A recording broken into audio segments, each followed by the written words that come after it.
തൃശൂർ കുന്നംകുളം തുരുത്തിക്കാട് കിളിപ്പാടം പദ്ധതി പ്രദേശത്തെ തണൽ മരങ്ങൾ മുറിച്ചു കടത്തിയതായി പരാതി. വെട്ടിക്കടവ് പ്രദേശത്ത് റോഡിന് ഇരുവശങ്ങളിലുമായി നിന്നിരുന്ന മരങ്ങളാണ് പാടശേഖര സമിതിയുടെ നേതൃത്വത്തിൽ മുറിച്ചത്. സംഭവത്തിൽ വ്യാപക പ്രതിഷേധം ഉയരുകയാണ്. തുരുത്തിക്കാട് വെട്ടിക്കടവ് 100 അടി തോടിനോട് ചേർന്ന് 100ഓളം മരങ്ങളാണ് കഴിഞ്ഞ ദിവസം മുറിച്ചു മാറ്റിയത്. വർഷങ്ങൾക്ക് മുൻപ് പരിസ്ഥിതി പ്രവർത്തകരും നാട്ടുകാരും ചേർന്നാണ് പാടശേഖരത്തോട് ചേർന്ന റോഡിൽ മരങ്ങൾ വെച്ചുപിടിപ്പിച്ചത്. മരങ്ങൾ വളർന്നതോടെ ധാരാളം ആളുകൾ സമയം ചെലവിടാൻ ഇവിടെ എത്തുകയും ചെയ്തിരുന്നു. ഇതിനിടയിലാണ് പാടശേഖര സമിതി മരങ്ങൾ മുറിച്ചു മാറ്റിയത്. ദിവസേന രാവിലെയും വൈകിട്ടും നിരവധി ആളുകൾ വ്യായാമത്തിനിറങ്ങുന്ന ഇടം കൂടിയാണിത്. AC മൊയ്തീൻ മന്ത്രിയായിരുന്ന കാലഘട്ടത്തിൽ കിളിപ്പാട്ടം പദ്ധതി പ്രഖ്യാപിച്ച പ്രദേശം കൂടിയാണിത്.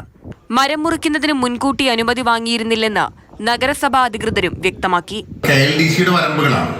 ആ KLDCയുടെ ഉദ്യോഗസ്ഥന്മാരോട് ആലോചിച്ചപ്പോൾ ആ മരങ്ങൾ മുറിച്ചു മാറ്റിയതിനെ കുറിച്ച് അവരറിഞ്ഞിട്ടില്ല. അപ്പോൾ ആരാണ് ഇത് മുറിക്കുന്നതിന് നേതൃത്വം നൽകിയെന്ന് മനസ്സിലാക്കേണ്ടതുണ്ട്. മുറിച്ചവർക്കെതിരെ കൃത്യമായ നടപടികളുമായി മുന്നോട്ട് പോകണം. കൃഷിക്ക് തടസ്സമായതിനാലാണ് മരങ്ങൾ മുറിക്കുന്നതെന്നായിരുന്നു പാടശേഖര സമിതിയുടെ വിശദീകരണം. എന്നാൽ ഇതിനെതിരെ നാട്ടുകാരും പരിസ്ഥിതി പ്രവർത്തകരും പ്രതിഷേധവുമായി എത്തി. ഇത്തരം തെറ്റായ നടപടി പ്രദേശത്തെ ജൈവ വൈവിധ്യത്തെ ദോഷകരമായി ബാധിക്കുമെന്നും പരിസ്ഥിതി പ്രവർത്തകർ ആരോപിച്ചു. കുറ്റക്കാർക്കെതിരെ കർശന നടപടി സ്വീകരിച്ചില്ലെങ്കിൽ സമര പരിപാടികളുമായി മുൻപോട്ടു പോകുമെന്നും പ്രതിഷേധക്കാർ വ്യക്തമാക്കി. മാതൃഭൂമി ന്യൂസ്, തൃശൂർ.